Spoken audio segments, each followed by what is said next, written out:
Assalamualaikum warahmatullahi wabarakatuh. Salam sejahtera bagi kita semua. Bagaimana kabar adik-adik? Semoga dalam keadaan sehat walafiat ya. Perkenalkan, nama saya Bu Sajida Rahma. Sebelum kita memulai pelajaran hari ini, marilah kita berdoa terlebih dahulu di rumah masing-masing ya. Berdoa dimulai. Dari video yang sudah kalian tonton barusan, kira-kira apa sih virus corona itu? Lalu, mengapa virus corona itu mengganggu sistem pernafasan manusia? Dan bagaimana gejala-gejala ketika seseorang terkena virus corona? Nah, di sini kita akan membahas semuanya tentang gangguan sistem pernafasan manusia. Harus disimak ya.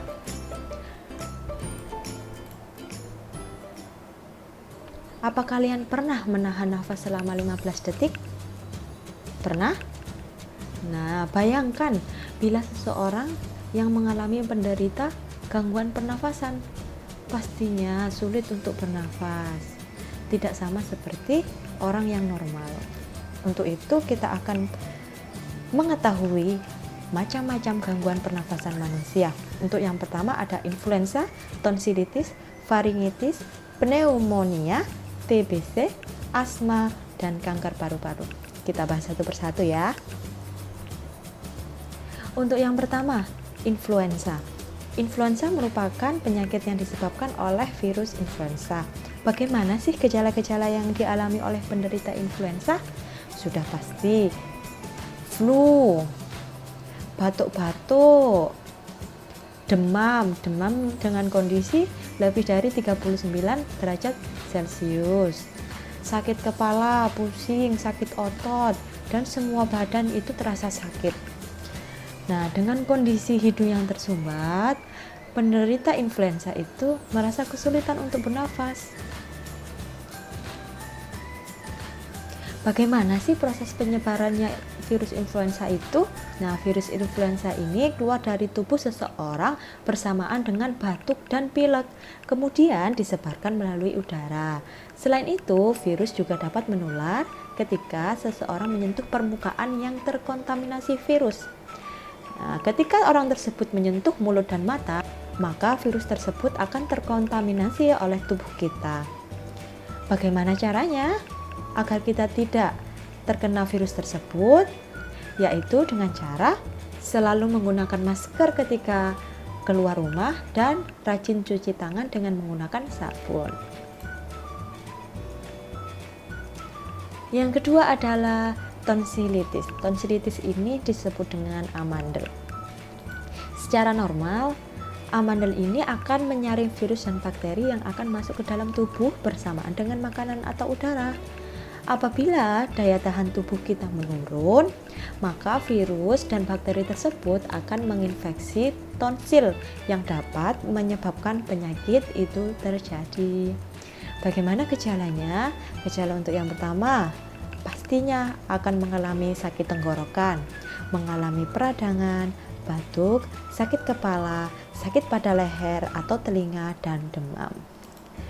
Virus yang dapat menyebabkan tonsilitis yaitu adenovirus, rhinovirus, influenza, dan yang baru-baru ini yaitu coronavirus. Yang ketiga yaitu faringitis. Faringitis adalah infeksi pada faring oleh kuman penyakit seperti virus, bakteri, maupun jamur. Virus yang menyebabkan faringitis itu sama seperti virus pada tonsilitis atau amandel. Selain disebabkan oleh virus dan bakteri, faringitis ini juga dapat disebabkan oleh zat kimia yang dapat mengiritasi jaringan pada faring. Bagaimana sih cara penanganan untuk yang terkena faringitis?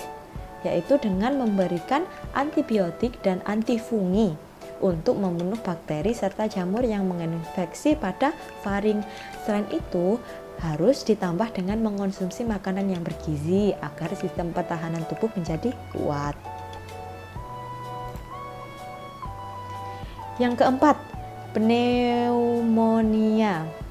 Agak susah ya cara pelafalannya. Pneumonia ini merupakan infeksi pada bronkiolus dan alveolus. Penyebab terjadinya pneumonia antara lain karena infeksi dari virus, bakteri, jamur, dan parasit lainnya. Pada paru-paru penderita pneumonia terdapat cairan yang kental. Cairan tersebut dapat mengganggu pertukaran gas pada paru-paru. Hal ini yang menyebabkan oksigen yang diserap oleh darah menjadi kurang. Bagaimana sih gejala yang terjadi pada penyakit pneumonia? Yaitu batuk, demam, tidak enak badan, sakit di bagian dada karena paru-parunya yang tertutup oleh cairan kental tadi. Penyakit pneumonia ini dapat ditularkan melalui udara ketika penderita tersebut batuk maupun bersin. Oleh karena itu, ketika kalian keluar rumah harus selalu memakai masker. Bagaimana cara penanganannya? Dengan memberikan antibiotik, obat pembuat saluran nafas menjadi lebar, terapi oksigen, dan penyedotan cairan dalam paru-paru. Untuk yang kelima, TBC. Sudah sering mendengar ya. TBC itu singkatan dari tuberkulosis. TBC disebabkan oleh bakteri yang bernama Mycobacterium tuberculosis. Selain menginfeksi paru-paru, bakteri ini juga dapat menginfeksi bagian lain dari tubuh. Coba perhatikan gambar berikut. Untuk gambar yang A, itu merupakan paru-paru dengan penderita TBC. Untuk yang gambar B, itu merupakan bakteri yang menyebabkan penyakit TBC. Gejala dari penyakit TBC, untuk yang pertama, mudah lelah, berat badan turun drastis, lesu, hilang nafsu makan, demam, berkeringat di malam hari, sulit bernafas, sakit pada bagian dada, dan batuk berdarah. Ngeri ya. Jadi kalian harus selalu menjaga kebersihan. Yang keenam, asma. Asma merupakan salah satu kelainan yang menyerang saluran pernafasan. Asma juga dapat disebabkan oleh faktor lingkungan. Faktor lingkungan itu merupakan masuknya zat pemicu alergi dalam tubuh, misalnya asap rokok, debu, bulu hewan, dan lain-lain. Penyempitan yang terjadi pada saluran pernafasan menyebabkan penderita kesulitan untuk menghirup cukup oksigen. Nah, maka dari itu penderita asma akan mengalami batuk, nafasnya berbunyi, nafas pendek, dan sesak nafas.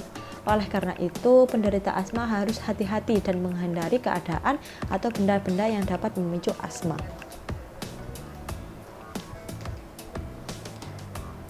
Untuk yang ketujuh, kanker paru-paru. Kanker paru-paru terjadi karena pertumbuhan sel-sel yang tidak terkendali pada jaringan dalam paru-paru. Jika sel-sel tersebut tidak segera ditangani, dapat menyebar ke seluruh permukaan paru-paru dan jaringan di sekitar paru-paru. Gejalanya apa saja? Untuk yang pertama, yaitu batuk disertai darah, berat badan berkurang, nafas menjadi pendek, dan sakit pada bagian dada. Coba kalian lihat dari gambar tersebut. Untuk yang A, keadaan paru-paru pada saat normal. Dan yang B itu merupakan keadaan paru-paru yang sudah terkena kanker.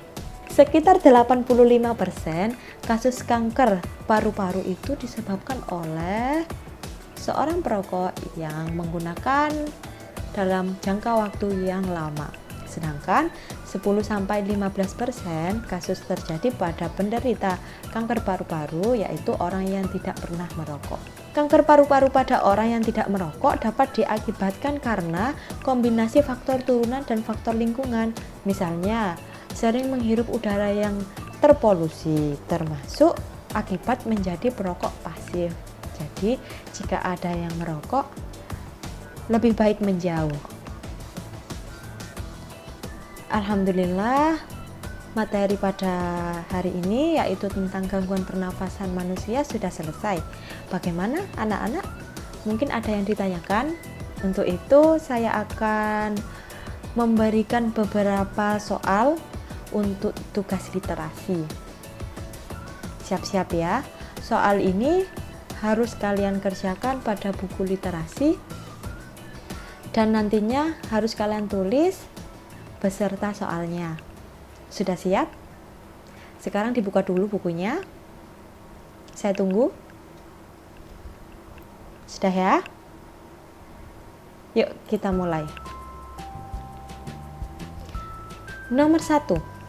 Dalam kondisi sekarang ini, kesehatan tubuh sangat penting bagi manusia. Salah satunya yaitu menghindari coronavirus COVID-19. Bagaimana ciri-ciri orang yang terkena virus COVID-19 yang berhubungan dengan sistem pernafasan manusia? Soal kalian tulis, langsung dijawab di bawahnya ya.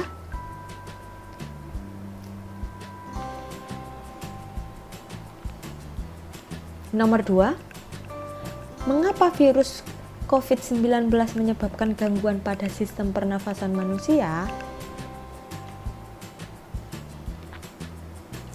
Yang ketiga, lalu apa yang harus kita lakukan agar terhindar dari virus tersebut? Yang keempat, apa sih yang dimaksud dengan virus corona atau COVID-19?